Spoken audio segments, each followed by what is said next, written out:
Vertebrae is made up of a vertebral body and a vertebral arch. Between the body and the arch is the vertebral foramen. All the forema of each vertebrae line up to form the vertebral canal, which houses the spinal cord. There's also the vertebral body.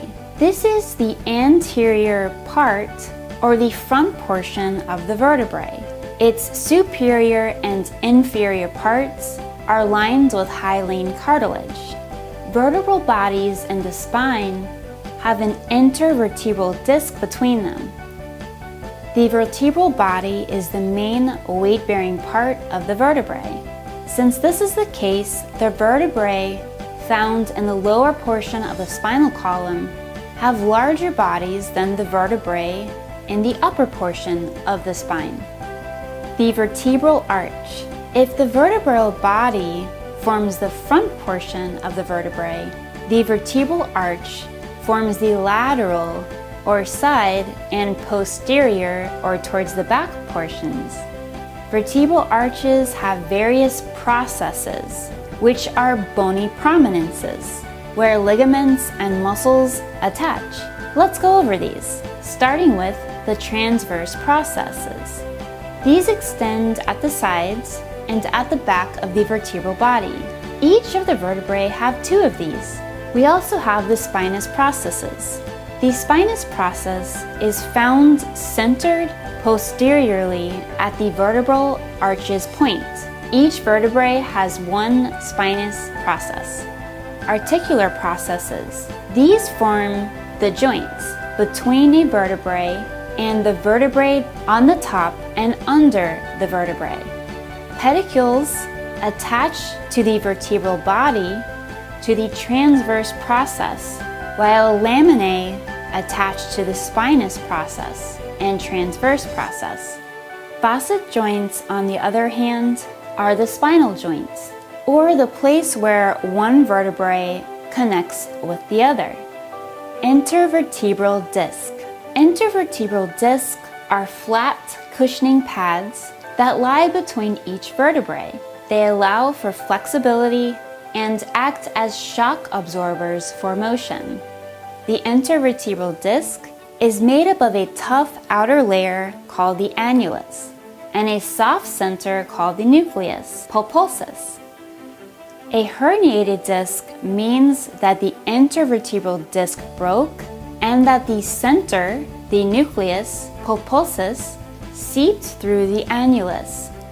Types of vertebrae.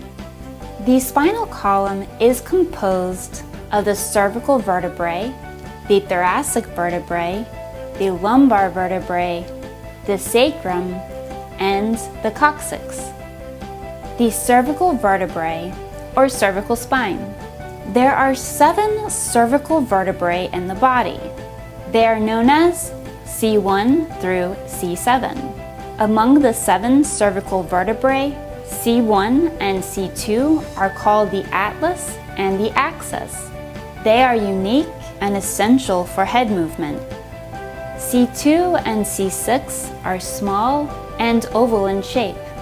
All 7 cervical vertebrae have the following distinct features: a triangular vertebral foramen, a transverse process foramen transversarium, bifid spinous process, although exceptions to these are C7 and C1. Now let's go over the thoracic vertebrae, or the thoracic spine. There are 12 thoracic vertebrae. They are found in the chest section. The thoracic vertebrae is where the ribs attach to the spine. T1 has a transitional appearance, partly resembling the cervical vertebrae. T2 through T8 have a kidney-shaped appearance, while T11 and T12 also have a transitional appearance and partly resemble the lumbar vertebrae. Here are some characteristics of the thoracic vertebrae. Each thoracic vertebrae has 2 demifacets on the top and at the bottom of its vertebral body. These demifacets connect with heads of 2 different ribs. They each also have a transverse processes of the thoracic vertebrae from T1 to T10. They also have costal facets that attach to the tubercles of the ribs. Spinous processes of the thoracic vertebrae are long, slender, and sloping. The vertebral foramen of the thoracic vertebrae is circular. The lumbar vertebrae. The 5 lumbar vertebrae are the largest in the human body. They connect the thoracic vertebrae and the pelvis.